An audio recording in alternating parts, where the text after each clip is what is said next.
With the SNP in government, the principle of free education has been re-established. We've extended free personal care and abolished prescription charges. We've put the progressive principle back into our tax policy, and we're building a social security system with dignity, fairness and respect at its very heart. We've kept our National Health Service in public hands, protecting it from creeping privatisation. And we have the best performing accident and emergency services anywhere in the United Kingdom. Scotland is a world leader in renewable energy and in the fight against climate change. We're on a path to becoming a zero-emissions country 5 years ahead of the rest of the UK. And we're making our voice and our values heard in Europe and on the international stage. So we have made real progress, but there is much still to do. As we look to the future, we must build a more prosperous, sustainable economy so that everyone can get on in life. We need to become a fairer and a more equal society. In short, we must continue the mission of building a better Scotland. But make no mistake, right now, many of the gains of the last 20 years and the promise of a better future are under threat. Scotland's vote to remain in the EU has been ignored. The Conservative Party has ridden roughshod over the Scottish Parliament.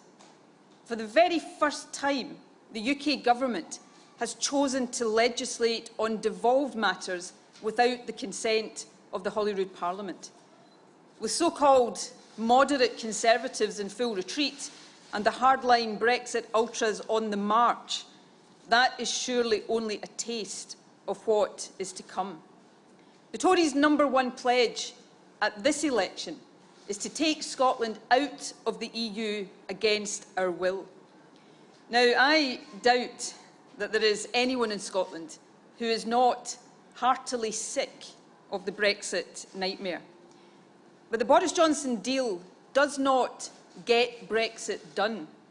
It just opens the door to the next episode of the Brexit horror show. His Brexit deal covers the exit terms, not the future relationship. Ahead of us would lie many years of wrangling over the UK's future economic relationships, justice and security arrangements, fisheries, migration and much more. What we do know is that the Tories will take Scotland out of the customs union and out of the single market, a trading bloc that is 8 times bigger than the UK alone. That will hit jobs and living standards hard. Economic analysis says that it will cost every person in Scotland £1,600. It will take away rights and opportunities, and it will put Scotland at a competitive disadvantage to Northern Ireland, with no say over our future. Under the Tory deal, England will have voted to leave and will leave. Wales will have voted to leave and will leave. Northern Ireland will get a special deal, a great deal, according to Boris Johnson in the footage we've seen today. Scotland, with the highest Remain vote of any nation in the UK, would be deprived of all of the aspects that make the deal great for Northern Ireland and instead be taken out of the EU against our will. That is undemocratic and it is unfair. But of course, that's not even the worst of it. The Tories have set an impossible deadline to conclude trade negotiations. That means in little over 1 year's time, there will be a renewed and a very real risk of leaving the EU with no trade deal in place. And you know, that's why the Brexit ultras support Boris Johnson. They want a no-deal Brexit. And on the present course, that's exactly what he will deliver. As for Labour, Jeremy Corbyn still can't even tell us whether he is for Remain or for Leave. Instead, Labour say they will negotiate yet another Brexit deal. But just like the Johnson deal, a Corbyn deal would take Scotland out of the EU against our will. And for the Liberal Democrats, despite all their talk, maintaining Westminster control over Scotland, even under Boris Johnson, is more important to them than maintaining Scotland's place in Europe. When it comes down to it, the Liberal Democrats in Scotland are not the party of Remain. They're just another party of Westminster. They would rather subject Scotland to a Tory Brexit than give people in Scotland a choice over our future. So Westminster's priorities can be summed up in just 3 words: Brexit, Brexit, Brexit. A vote for the SNP, in contrast, is a vote to escape Brexit. A vote for the SNP is a vote to take Scotland's future out of the hands of Boris Johnson and a broken Westminster system. A vote for the SNP is a vote to put Scotland's future firmly in Scotland's hands. The SNP is unambiguously Scotland's Remain party. We want Scotland to remain inside the EU, and we want the UK to remain inside the EU. So just as we have done over the past 3 years, SNP MPs will work with other parties to try to stop the UK from being taken out of the European Union. And if there is a hung parliament after this election, an outcome that could give Scotland the balance of power, SNP MPs would seek to form a progressive alliance to lock the Tories out of government. Our MPs will work with others to protect Scotland and to advance a progressive policy agenda across the UK.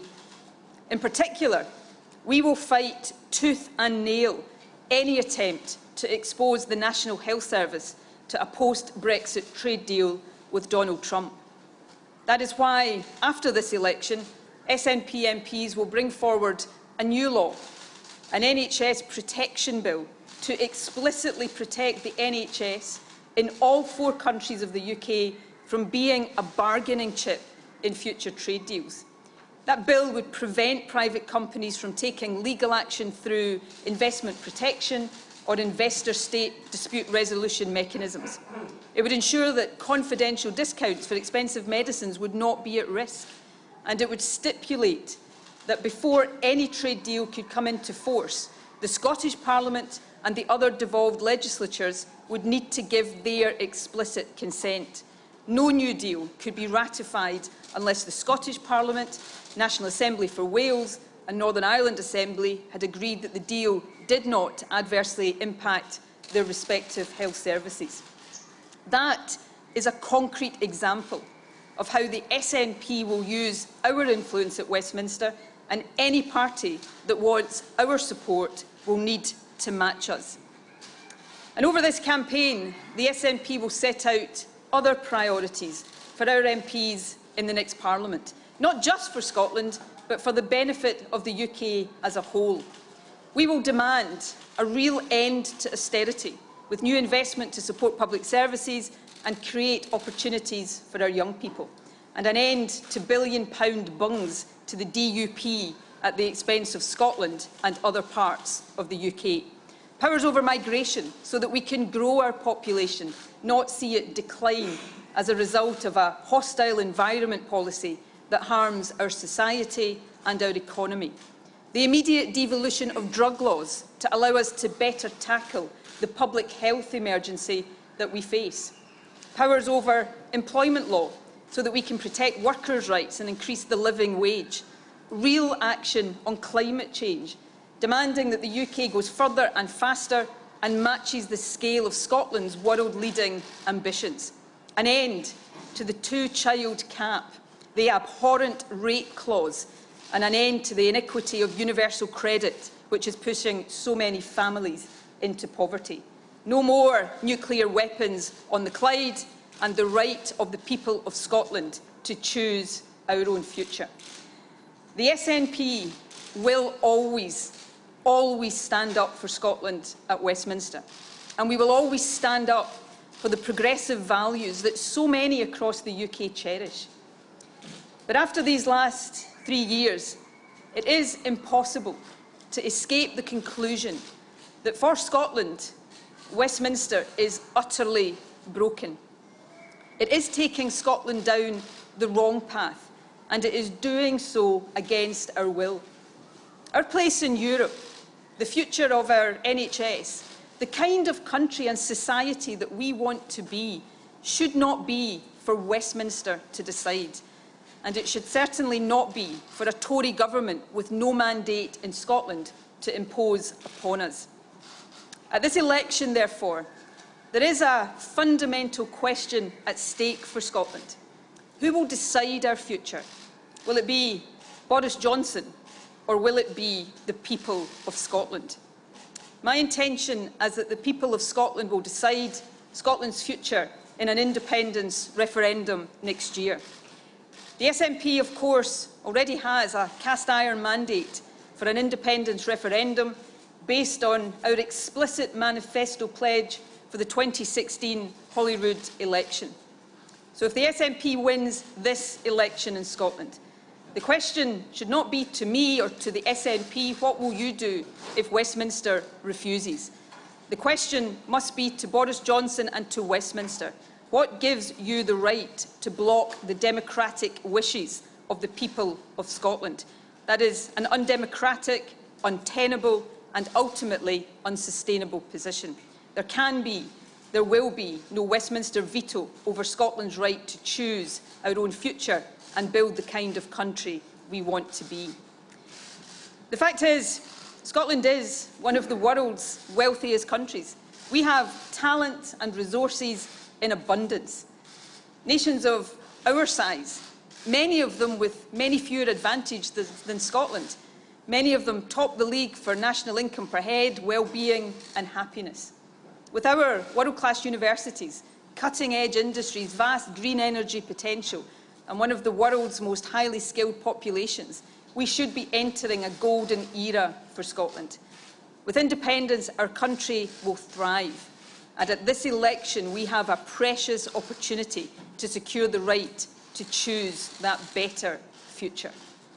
So my message to the people of Scotland at this vital, defining election is this. If you are sick of the chaos that you've seen played out at Westminster on television night after night after night, vote SNP to escape Brexit. If you fear the prospect of an increasingly extreme right-wing Tory government under Boris Johnson, vote SNP to deprive him of the majority he craves. If you despair at Jeremy Corbyn and his lack of leadership on Brexit, vote SNP to make sure Scotland's voice is heard. And if you believe that decisions about Scotland are best taken by the people of Scotland, that our future should be ours to determine, not imposed upon us by the likes of Boris Johnson, vote SNP to put Scotland's future into Scotland's hands. And then let's get on with the job of building a better, fairer European nation for this and for the generations to come.